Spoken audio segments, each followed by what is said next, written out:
वहाँ जाता है तो वहाँ की जो पॉपुलेशन है वो उसको कैसे एक्सेप्ट करती है या नहीं करती है?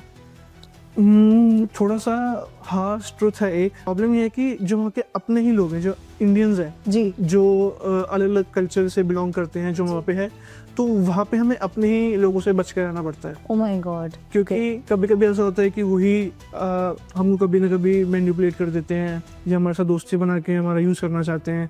और एक चीज़ मैं कवर अप और कर देता हूँ, किसी के लोगों के मन में मिथ होता है कि जर्मनी में एजुकेशन फ्री है, लेकिन वो सिर्फ गवर्नमेंट कॉलेजेस, गवर्नमेंट इंस्टीट्यूशंस की है। प्राइवेट में मनी देनी पड़ती है। ओके। स्कूलिंग वहाँ पे, हाँ स्कूलिंग के लिए है वो, यहाँ पे जर्मन स्कूल में जाते हो तो कोई फॉरेनर भी है, कोई भी है, तो वो फ्री है। Okay okay. ऐसे बहुत सारे कुछ बेनिफिट्स भी हैं, कुछ चीज़ें नेगेटिव भी हैं।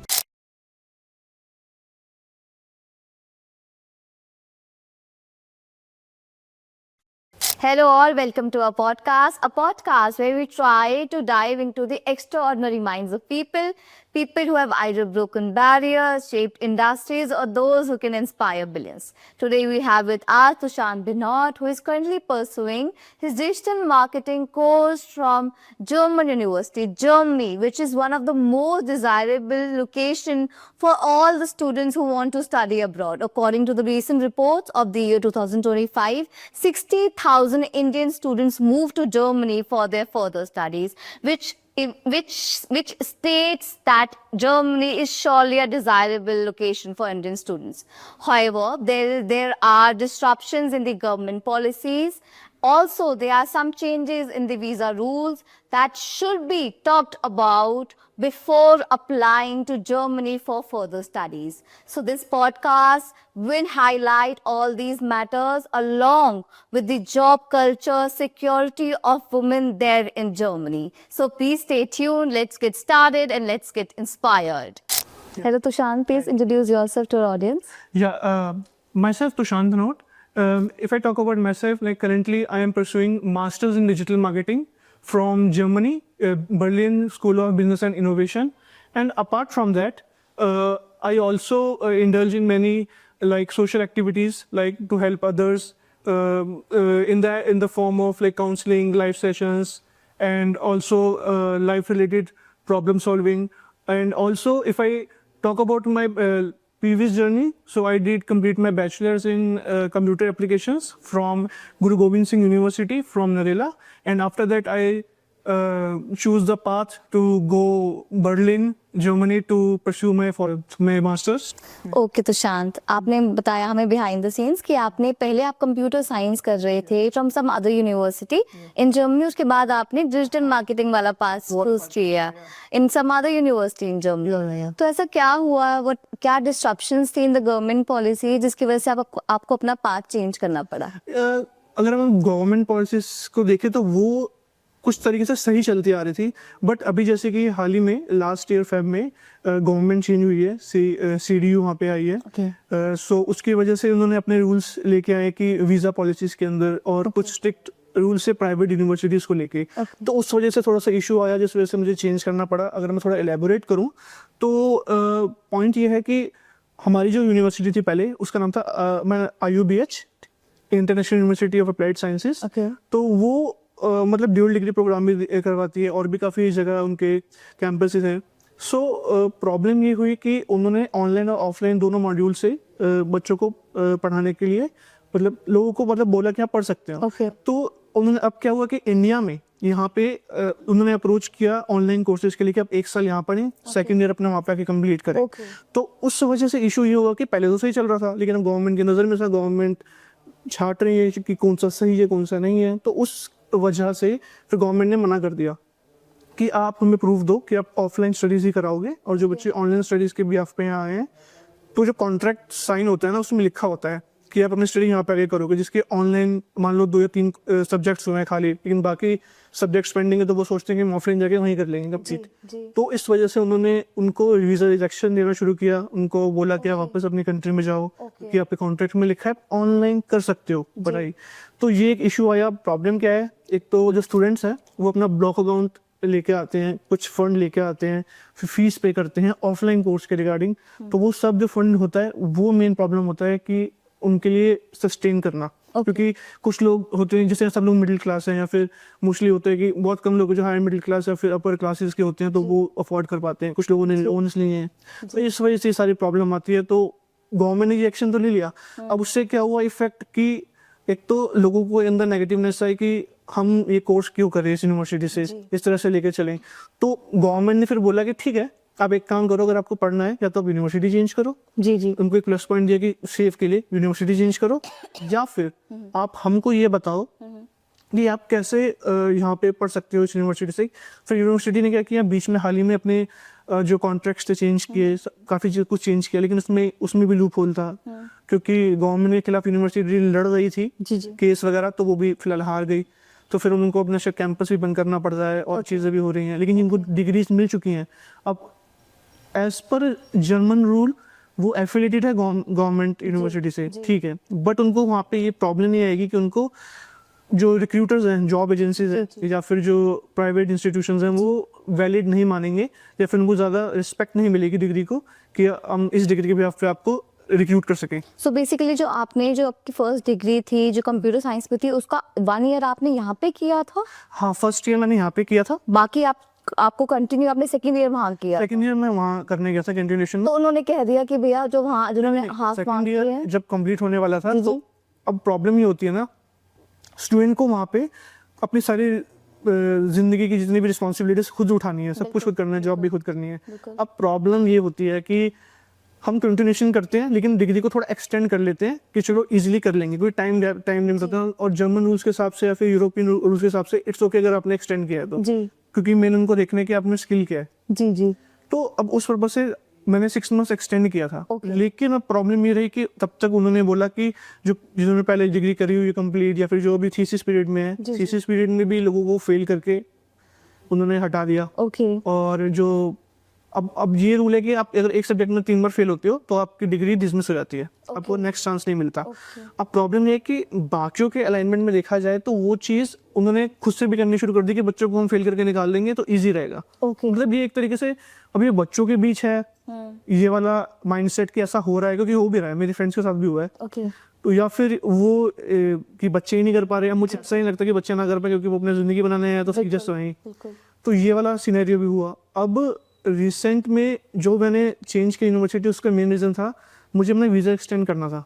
अब वीज़ा एक्सटेंड के लिए यूनिवर्सिटी के लिए वो एक होता है एक तो होता है कि प्रॉपर वीज़ा एक्सटेंड हुआ जी, एक होता है कि आपको उन्होंने एक कार्ड दे दिया एक लेटर के फॉर्म में कि आपका टेम्परेरी वीज़ा कभी भी कैंसिल हो सकता है। कोई इसमें आज लेकिन आप उसमें ट्रैवल नहीं कर सकते, आप अगर इंडिया आ जाओगे तो वापस जा नहीं सकते, तो एक वो प्रॉब्लम थी। और उसके बाद ये था कि कुछ लोगों को दे भी नहीं रहे थे वो। हाल ही में उन्होंने कम से कम एटलीस्ट 400 स्टूडेंट्स को बोले कि वापस जाओ अपनी होम कंट्री।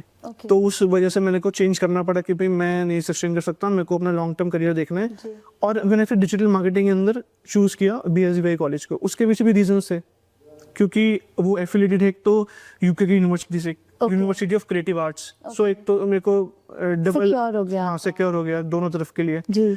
और एक चीज ये भी है कि मैंने जब स्विच किया तो मेरा जो पास्ट एक्सपीरियंस रहा है वो थोड़ा सा मार्केटिंग सोशल मीडिया वगैरह की तरफ काफ़ी रहा है, तो मेरे को एक्सपीरियंस भी है। तो मैंने सोचा कि चलो ठीक है, मेरे पास एक अपर हैंड ये हो गया कि मेरे पास टेक्निकल नॉलेज भी है, मैंने बैचलर्स की है कंप्यूटर एप्लीकेशंस, और मार्केटिंग के अंदर मैं इस चीज़ में जा रहा हूँ तो मेरे लिए एक अच्छा आउटपुट है कि मेरे पास दोनों इन्फॉर्मेशन दोनों नॉलेज है। तो मैं कहीं पे भी ऐड डालूंगा तो मुझे जॉब मिल जाएगी, या फिर मेरे को कुछ बिजनेस भी स्टार्टअप करना है तो वो भी मेरे लिए थोड़ा ईजी है, क्योंकि अब एक लाइफ का पड़ाव आ चुका है कि मैं चीज़ें आगे फर्दर लेके जा सकता हूँ। जी बिल्कुल।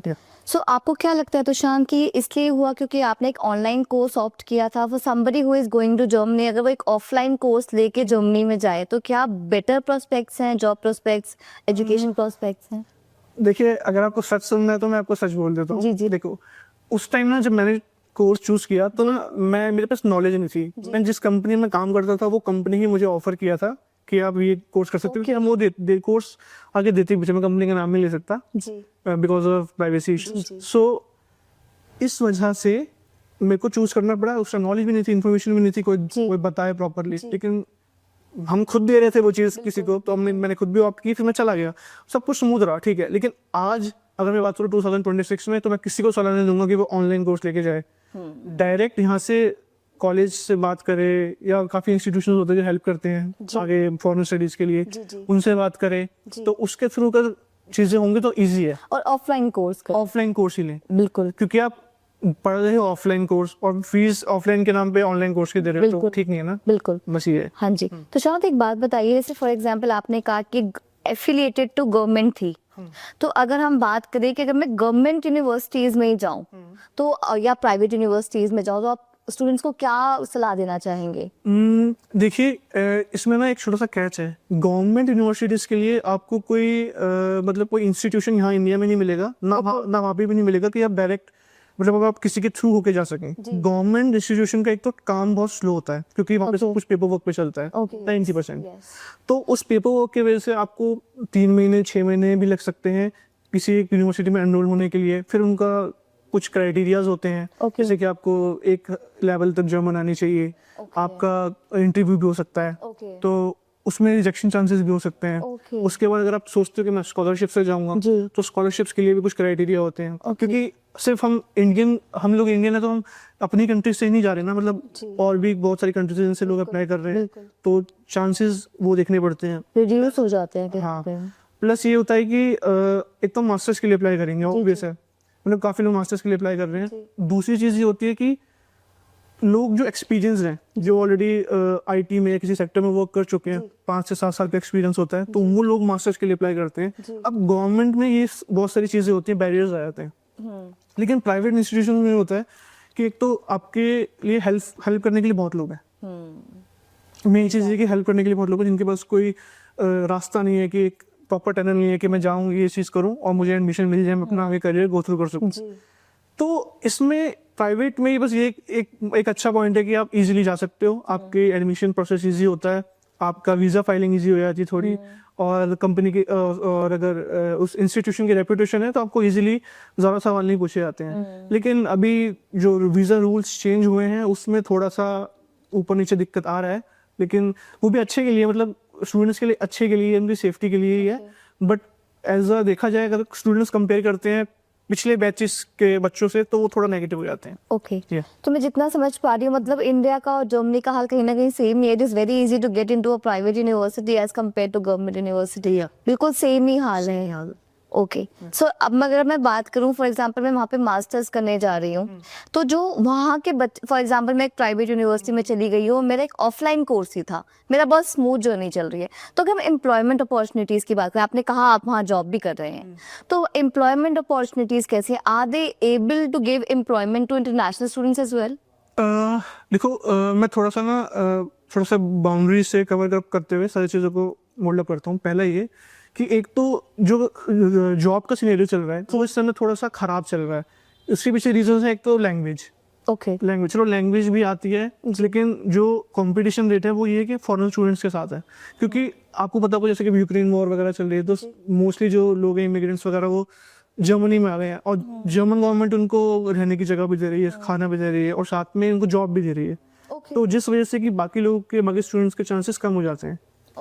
अब जो स्टूडेंट लोग आ रहे हैं, जितने भी स्टूडेंट्स आ रहे हैं अलग अलग कंट्रीज से, वो जॉब कर रहे हैं। जो वो टैक्स कंट्रीब्यूशन दे रहे हैं, वो टैक्स कंट्रीब्यूशन जा रहा है इन लोगों के पास जो यूक्रेन। हाँ, तो इस वजह से भी माइग्रेंट्स हैं, हाँ, तो उन लोगों के लिए भी एक उन्होंने सर्कल बनाया हुआ है। अब वो जॉब्स की बात करें तो लोग, अब मान लो फॉर एग्जांपल पहले आओ पहले पाओ, वो वाला सीन है।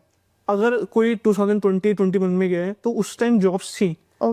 माना कोविड के हाल से जस्ट निकल रहे थे या निकल के आए थे, लेकिन जॉब्स थी। अभी के सिनेरियो में बहुत ज्यादा स्टूडेंट्स हो गए हैं, उतनी जॉब्स नहीं है। अगर आपको बर्लिन में जॉब चाहिए तो इंग्लिश चल जाएगी। अगर आपको बर्लिन से बाहर हैम्बर्ग, फ्रैंकफर्ट, म्यूनिख कहीं जॉब चाहिए तो आपको जर्मन आनी ही चाहिए। लेकिन अब जब बात करते हैं और जॉब्स की, जैसे कि डिलीवरी जॉब्स हो गई, वेयर हाउस जॉब्स हो गई, रेस्टोरेंट जॉब्स हो गई, 60 to 70% जो स्टूडेंट्स हैं वो ये वाली जॉब्स करके सस्टेन करते हैं वहाँ पे। और उनके लिए एक नया एक्सपीरियंस होता है कि कैसे करें। लेकिन ये बाहर नॉर्मल है, क्योंकि बाहर रिस्पेक्ट, मनी का गैप इक्वल रहता है। जैसे कि इंडिया में हम जो अर्न करते हैं और जो एक्सपेंडिचर करते हैं उसका रेशियो थोड़ा मतलब ज़्यादा होता है गैप, लेकिन बाहर ऐसा नहीं है। बाहर जो अर्निंग और एक्सपेंडिचर रेशियो है वो थोड़ा सा लिटिल बिट सेम ही है, मतलब आसपास है, तो सेविंग ज़्यादा हो जाती है। लेकिन स्टूडेंट लाइफ में खुद सब कुछ करना, अर्न करना और सेव करना मुश्किल होता है, क्योंकि लोग पहले चूज़ करते थे कि हम फीस दें, मतलब इंडिया से ना देके वहीं से हम अर्न करेंगे, उसमें से फीस दे देंगे तो चल जाए। बिल्कुल। लेकिन अब थोड़ा सिनेरियोस उल्टे हो गए हैं। ओके, तो हमें हेल्प लेनी ही पड़ती है अपने पेरेंट्स की फॉर द फीस। अगर हम स्टार्टिंग से पे करके आ रहे हैं, जो कि रूल्स के अकॉर्डिंग गवर्नमेंट कह रही है कि अगर आपको आना है तो पे करके आओ। जी अगर हम पे करके जा रहे हैं तो वहाँ थोड़ा सा हम लीनियंस हो जाते हैं, कि ईजी हो जाता है हमारे लिए जी। कि इजीली वहाँ पे कोई जॉब कर रहे हैं तो हम सेव कर पाए जी। और वो जो सेविंग है घर पे बेच पाए। जी। तो वो थोड़ा अब इजी हो गया, लेकिन फीस तो पहले से देनी पड़ेगी ना। सो मैं आपका ये सब सुन रही हूँ तो मुझे बड़ी हैरानी हो रही है, क्योंकि मैं आज सुबह ही स्टैट्स पढ़ के आई हूँ। अकॉर्डिंग टू स्टैट्स 2005 में ही 60,000 लोग इंडिया से जर्मनी गए हैं मास्टर्स करने के लिए और एम्प्लॉयमेंट के लिए। तो मतलब are they not hearing all about this कि जो वहाँ पे हो रहा है, या बच्चों को अवेयरनेस नहीं है? क्योंकि अभी भी Germany stands as the most desirable location और a destination for abroad studies. Actually बात ये है ना कि जैसे आपने कहा स्टेट्स के अकॉर्डिंग, जी। तो अभी वो नंबर काफ़ी ज़्यादा बढ़ गया है, क्योंकि रीज़न ये है कि आप कनाडा का देख रहे हो, कनाडा का सीन अभी क्या चल रहा है सिनेरियो, जी। आप ऑस्ट्रेलिया, अब यूके देख लो। जी अब ये कि कहीं ना कुछ प्रॉब्लम्स आ रही हैं, जी चाहे गवर्नमेंट देख लो, पॉलिटिकल इश्यूज देख लो, चाहे और भी चीज़ सिनेरियोज देख लो। अभी क्या है कि जो यूरोप है, not in Germany only, Europe के अंदर मोस्टली कंट्रीज के अंदर ये काफ़ी ज़्यादा हो चुका है कि अब पढ़ने जाना है यूरोप। क्योंकि लोग पहले सोचते थे यूरोप घूमने जाना है, अब वो कहते हैं पढ़ने जाना है। अब फिर अब के टाइम में वो बोलते हैं कि मैं सेटल भी वहीं होना है। इसके पीछे बहुत सारे रीजंस हैं, और जो जितने भी लोग जा रहे हैं, अब जरूर ये नहीं है कि यहाँ से स्टूडेंट से जा रहे हैं, कोई अमेरिका में भी जॉब कर रहा है, उसको यूरोप जाना है जॉब करने, उसको जाना है कि हाँ मैं यूरोप में सेटल होऊंगा, बिकॉज वर्क कल्चर बहुत अच्छा है। ओके। दूसरे कल्चर की बात नहीं करूँगा, लेकिन वर्क कल्चर बहुत अच्छा है वहाँ का, क्योंकि वहाँ पे रिस्पेक्ट मिलती है वर्क कल्चर को। वहाँ पे आपको 5 से 6 बजे के पास कोई कॉल नहीं करेगा। ओके, आपका अपना टाइम आपका अपना है, ओके। और सबको इक्वल तरीके से ट्रीट किया जाता है। ओके। और आपके साथ के जो कलीग्स हैं, कहीं ना कहीं आपकी सैलरी आसपास होगी, किसी को पता हो ना हो, लेकिन सैलरी आसपास ही होगी, चाहे अच्छा। कैसा भी है। और डिस्पैरिटी ज्यादा नहीं है? नहीं है। अच्छा। हाँ, और हम वगैरह सब में मतलब अच्छे से ट्रीट करते हैं, वो सब चीज़ें हैं। ओके। तो इस तरह से चल रहा है फिलहाल। Okay okay, very nice. जिस मार्केट में आप जॉब करते हैं, कंपनी का नाम मत लीजिए चाहे, पर जिस मार्केट में आप जॉब करते हैं, आपने कैसे मैनेज किया वहाँ पे जॉब लेना? आपको भी क्या जर्मन सीखनी पड़ी? नहीं सीखनी पड़ी तो क्या करना पड़ा? How was your interview? कैसा वर्क कल्चर, उस बारे में भी बताइए। ओके, ठीक है, तो मैं थोड़ा सा बता देता हूँ किस तरह से रहा है। जी। एक्चुअली स्टार्टिंग में जब एक्चुअली मैं अपने पूरे ग्रुप के साथ गया था, हम लोग 10 फ्रेंड्स से हम लोग ग्रुप गया था वहाँ पे। वो सब एम्प्लॉइज ही थे उस ऑफिस में और वहीं से निकले थे आप सब? नहीं नहीं, इंडिया से हम लोग अलग अलग जगह से थे, तो हम लोग फ्रेंड्स फिर गए वहाँ पे, तो हमने जॉब वगैरह ढूंढने स्टार्ट की। स्टार्टिंग में जैसे कि सबको और जॉब्स का होता है, तो हमें अमेजोन मिला था, तो हमने 3 मंथ्स अमेजोन किया। उसके बाद हम लोग जस्ट जॉब हंटिंग में निकले थे कि चलो जाते हैं जॉब हंट करने, डायरेक्ट जाएंगे, बात करेंगे, जैसे इंडिया में रहता है। तो लकीली बाई चांस एक कंपनी थी नीदरलैंड्स की, सो वहाँ पे मेरे को मौका मिला एज ए रेफरल, क्योंकि वहाँ जो लोग काम करते थे मुझे से फॉरेनर थे, लेकिन किसी एक का रूममेट इंडियन था। अच्छा। तो उसको हिंदी आती थी। अच्छा। तो मेरे से बात करते करते मैंने कहा चलो यार आपको हिंदी आती है, बात किया, तो उन्होंने मेरे को रेफरल दे दिया। बाद में इंटरव्यू कॉल आया, बात हुई, मैंने अपना प्रीवियस एक्सपीरियंस बताया, धीरे धीरे करके फिर मैं वहाँ ज्वाइन हो गया। तो मेरा बेसिकली काम था मार्केटिंग ऑपरेशंस का, B2B B2C। सो इस फील्ड में मेरे को मतलब कस्टमर की प्रॉब्लम्स लेना, finance related, product related, feedback देना, फिर सॉफ्टवेयर पे अपडेट करना। जस्ट फॉर एग्जांपल मैं बता देता हूँ, स्लैक एक सॉफ्टवेयर होता है, इसे सब चीज़ें अपडेट कर देना। जी। तो उस वजह से सब कुछ चल रहा था। तो भी हाल ही में जब मेरा स्टूडेंट कॉन्ट्रैक्ट अब खत्म होने वाला है, तो मेरी जॉब भी फिर, क्योंकि स्टूडेंट के कॉन्ट्रैक्ट तक की जॉब है, तो वो क्विट हो गई। तो अभी मैं जस्ट इंडिया आया हूँ, तो बाकी कुछ चीज़ें हैं निपटानी है, तो वहाँ पे जाके वापस फिर एक अच्छी कंपनी ज्वाइन कर लूँगा, क्योंकि एक्सपीरियंस तो काउंट होगा ना। बिल्कुल बिल्कुल, वेरी नाइस। तो शान, बहुत अच्छा लगा सुन के कि आपने फ्रॉम इंडिया वहाँ गए और आपने अपने लिए पे वेज कर लिए सारे, आपने अपना कोर्स भी कंप्लीट कर लिया और आपने जॉब भी ले ली। अब आप थीसिस कर रहे हैं अपनी? हाँ, मेरा मास्टर्स में अभी एंड पे है, थीसिस में हूँ। तो अभी थीसिस कंप्लीट होने के साथ मतलब डिग्री जल्दी मिल जाती है। तो विद इन 2 months और 3 months I can get my degree. And उसके बाद जस्ट मेरे को अपना आगे जर्नी करने के बजाय के बिजनेस में जाना है, जॉब ही करनी है, किस तरह से परस्यू करना है, तो भी ऑप्शन है मेरे पे। तो मैं देख के चल रहा हूँ कि क्या प्लानिंग है। जी, एक थोड़ा सा डेमोग्राफिक्स के बारे में बात करते हैं, वहाँ पे डिस्क्रिमिनेशन, रेशियल डिस्क्रिमिनेशन के बारे में बात करते हैं कि अगर मैं एक बच्चा वहाँ जाता है तो वहाँ की जो पॉपुलेशन है वो उसको कैसे एक्सेप्ट करती है या नहीं करती है? थोड़ा सा हार्श ट्रुथ है एक, मैं ये नहीं बोल रहा कि जो फॉरेन पीपल हैं आपको अच्छे से ट्रीट नहीं करते, एक्चुअली वहाँ पे हमें रिस्पेक्ट मिलती है क्योंकि हम एज एन इंडियन है, मोदी जी की गवर्नमेंट है तो वो नहीं है। लेकिन प्रॉब्लम ये है कि जो वहाँ के अपने ही लोग हैं, जो इंडियंस हैं जी जो अलग अलग कल्चर से बिलोंग करते हैं, जो वहाँ पे है, तो वहाँ पे हमें अपने ही लोगों से बच कर रहना पड़ता है। Oh my God. क्योंकि कभी कभी ऐसा होता है कि वही हमको कभी ना कभी मैनिपुलेट कर देते हैं या हमारे साथ दोस्ती बना के हमारा यूज करना चाहते हैं, ओके तो वो सब अपने ही लोगों के साथ ज़्यादा चलता है। और ये हमारे साथ ही नहीं है, मतलब जैसे मान लो फॉर एग्जांपल बांग्लादेश के लोग हैं, पाकिस्तान के लोग हैं, तो वो अपने ही लोगों के साथ वैसा करेंगे क्योंकि वो मेंटलिटी जानते हैं, समझते हैं। लेकिन अब बात की जाए बाकी कंट्रीज के लोगों की, हमारे साथ वो बहुत अच्छा है, लेकिन अपने ही लोग वहाँ हमारे लिए खुद के लिए खतरा है, ये हो जाता है। ओके और फॉरेनर्स की जहाँ तक बात की जाए, उनका अच्छा है। अब उनको ये है कि उनको गवर्नमेंट दे रही है मनी, उनके रहने की व्यवस्था भी गवर्नमेंट कर रही है, जी। तो अपने मजे में रहते हैं, पार्टीज करते हैं, जी। चिल करते हैं, तो जी। उनके लिए इजी है हमारे साथ कोप अप करना। क्योंकि हम लोग वो ढूंढ रहे हैं कि हमें ओके थोड़ी सी लीनियंसी मिले, ओके थोड़ा सा एनवायरनमेंट अच्छा मिले, तो वो मिलता है और वो लोग देते भी हैं, तो हमारे लिए इजी हो जाता है कोप अप ओके करना।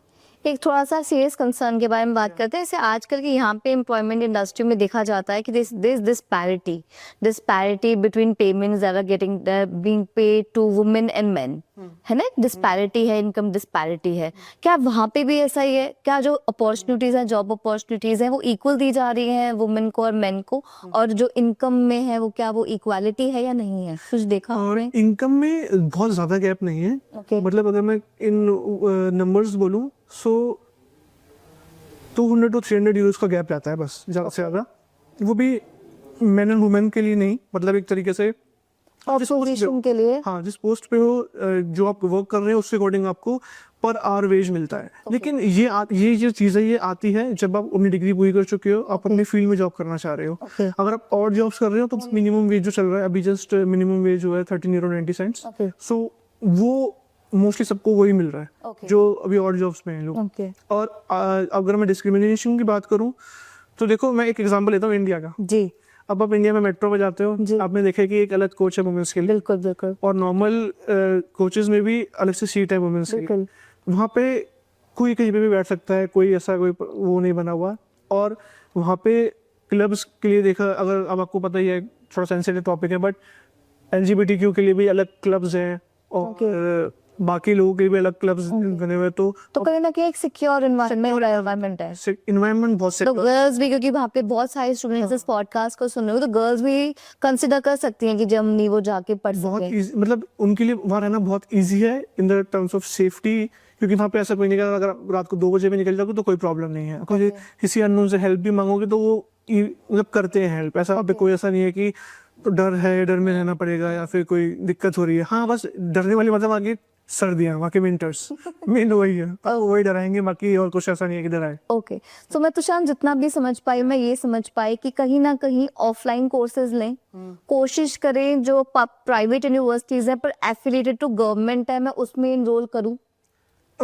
देखो अगर आपके देखो कम से कम अगर एक स्टूडेंट है तो उसको 1 साल पहले प्लान करना पड़ेगा कि उसे कौन सी यूनिवर्सिटी फाइंड करनी है, क्योंकि यूनिवर्सिटी रिसर्च में ही आपका 1 महीना निकल जाएगा। और उसके बाद देखना पड़ेगा कि वहाँ पे कौन से स्टूडेंट्स रहे हैं, एजुकेशन कौन है, किस तरह से वहाँ का हम जॉब ज्वाइन कर सकते हैं, मतलब जो कोर्सेज ज्वाइन कर सकते हैं वो देखना पड़ेगा। और सो प्लेसमेंट सेल कैसा है वहाँ पे भी ये होती है दिक्कत? देखो वहाँ थोड़ा ना, वहाँ पे मतलब बड़ा नया नया एक कॉन्सेप्ट है।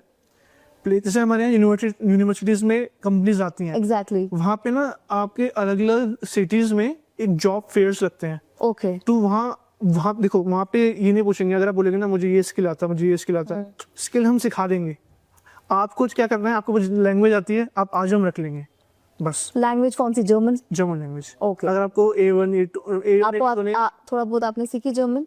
थोड़ा बहुत मैंने मतलब सीखा है, लेकिन ये है कि अभी अब क्योंकि अभी इतना टाइम भी नहीं था, चीज़ें भी नहीं थी, तो अब मेरे पे प्रॉपर टाइम है वो चीज़ को सीखने का।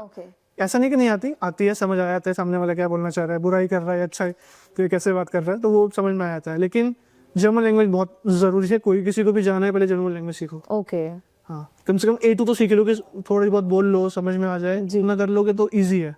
जी और अगर बात की जाए कि वहाँ पे हम यूनिवर्सिटीज़ में क्या माहौल रहता है, तो वहाँ पे सब चिल करते हैं, सबका ये है कि हाँ पढ़ाई चल रही है, चिल माहौल है हमारे। मतलब जैसे यहाँ इंडियन कल्चर में देखा जाए तो हमें कॉपी भी बनानी है, असाइनमेंट्स भी submit बिल्ड करने हैं। सब कुछ करना है, सब कुछ शो करना है। और यूपी साइड तो होता है कि चलो मारपीट भी दिया, वहाँ ऐसा कुछ भी नहीं है, स्कूल्स में भी नहीं है मेनली। और एक चीज़ मैं कवर अप और कर देता हूँ, किसी के लोगों के मन में मिथ होता है कि जर्मनी में एजुकेशन फ्री है, लेकिन वो सिर्फ गवर्नमेंट कॉलेजेस, गवर्नमेंट इंस्टीट्यूशंस की है, प्राइवेट में मनी देनी पड़ती है। ओके। स्कूलिंग वहाँ पे, हाँ स्कूलिंग के लिए है वो, यहाँ पे जर्मन स्कूल में जाते हो तो कोई फॉरेनर भी है, कोई भी है, तो वो फ्री है। Okay okay. ऐसे बहुत सारे कुछ बेनिफिट्स भी हैं, कुछ चीज़ें नेगेटिव भी हैं, तो उन चीज़ें हैं। सो तुषांत, हमने बहुत कुछ सीखा आपसे रिगार्डिंग दी वर्क एथिक्स जो वहाँ पे है, जो वर्क कल्चर वहाँ पे है, एम्प्लॉयमेंट जॉब अपॉर्चुनिटीज के भी बारे में हमने बात करी कि कैसे वहाँ पे जो मार्केट है वो of course job opportunities provide करता है, but there are some things to consider. तो मैं आपको लास्ट में एक अपने स्टूडेंट्स के लिए एक लास्ट मैसेज आपको कहूंगी कि आप बताइए 5 पॉइंट्स में बताइए कि क्या क्या उनको कंसिडर करना चाहिए before availing the chance to go to Germany. Okay, तो जर्मनी जाने से पहले या यूरोप में कहीं पे भी जाने से पहले आपको 5 चीज़ें ध्यान रखनी है। पहला ये, इसमें अच्छी बुरी दोनों है। पहला ये कि आपको ये देखना है कि आपको अपना कोर्स और आपका यूनिवर्सिटी कौन सा चॉइस लेना है, क्योंकि वो मोस्ट इंपॉर्टेंट है। सेकंड, आपको सारे रूल्स देखने हैं स्टूडेंट्स के रिगार्डिंग, वो बहुत ज़रूरी है। अच्छी बात ये है थर्ड पॉइंट में कि वो वुमेन सेफ्टी को मतलब बहुत ज़्यादा सही है, कोई प्रॉब्लम नहीं आने वाली है।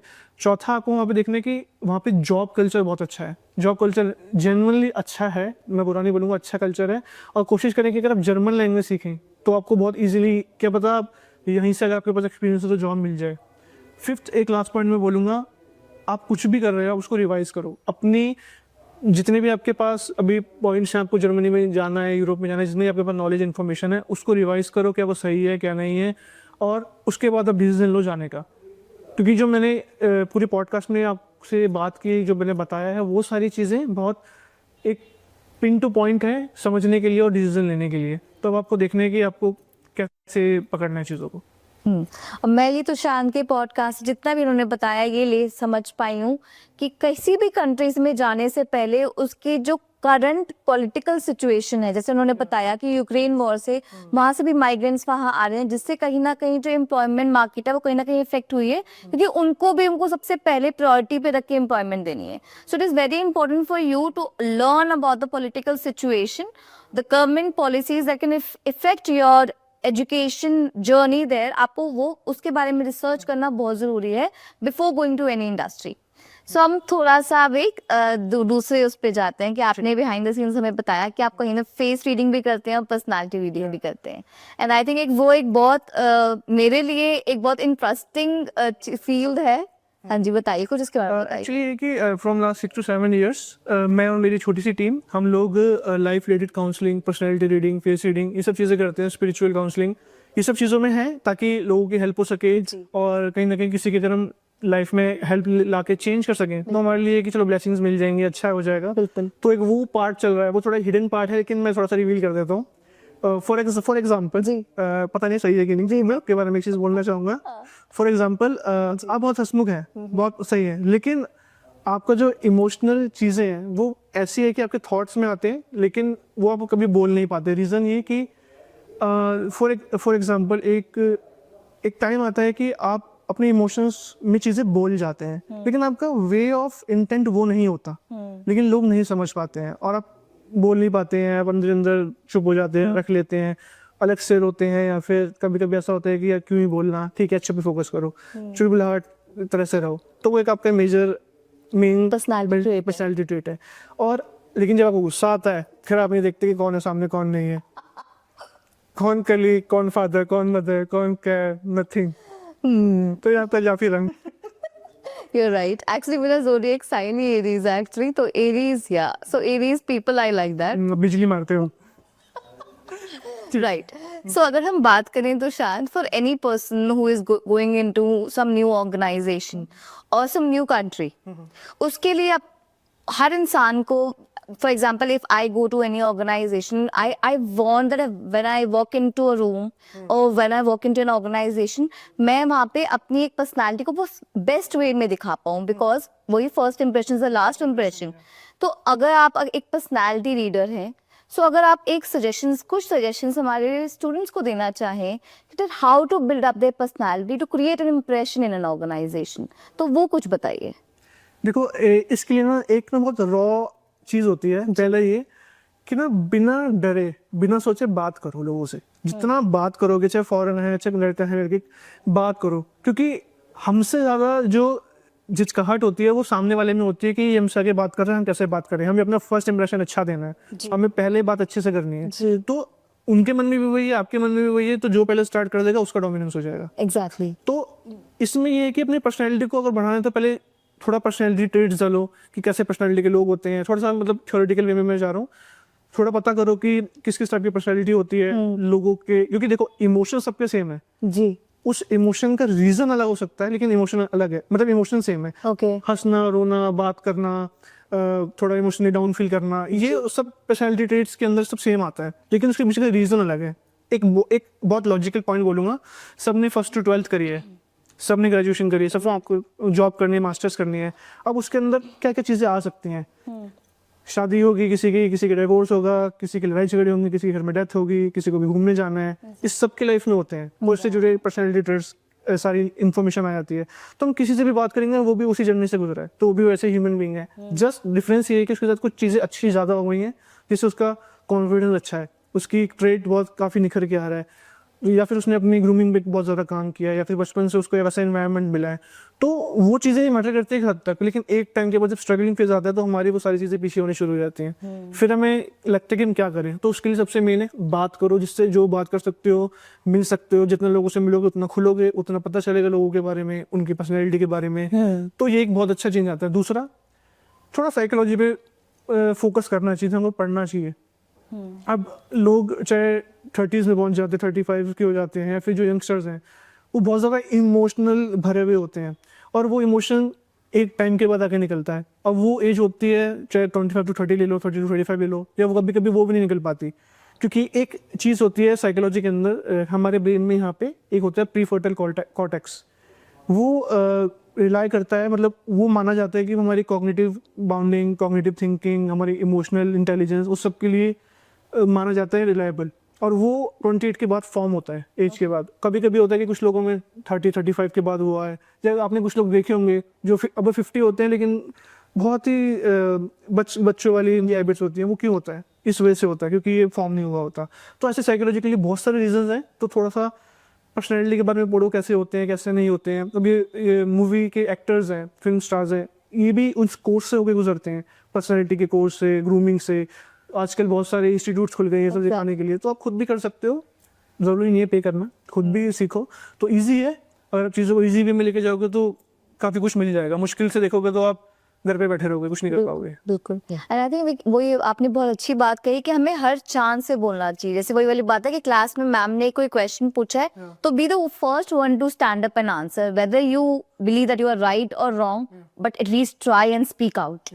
आई थिंक ये सबसे इम्पोर्टेंट चीज होती है for making an impression wherever you go. Thank you Tushar, हमें बहुत अच्छा लगा आपसे बातें करके, बहुत कुछ सीखने को मिला। सो आई बिलीव जो पॉडकास्ट हमारा तुषार के साथ रहा वो आप सबके लिए बहुत चीजें रही होंगी, इंसाइटफुल भी और इंटरेस्टिंग भी। मेरे लिए तो कहीं ना कहीं मैंने बहुत कुछ सीखा। हमने ये सीखा कि जर्मनी of course एक desirable destination है for Indian students, but currently you need to investigate about its political situations and the changes in visa rules before applying for any course in Germany. Also opt for offline courses there. Ensure जो online courses हैं वो अगर आप कर भी रहे हैं तो आप उसके बारे में अच्छे से इन्वेस्टिगेट करें कि आप वहाँ जाएं तो आपको डिस्ट्रप्शंस की वजह से आपकी एजुकेशन इम्पैक्ट ना हो। Also, in order to build up your personality, please be the first one to stand up and answer wherever you are in an organization or in your classroom. Thank you for listening to our podcast. Please subscribe the channel and stay tuned for more podcasts. Thank you so much.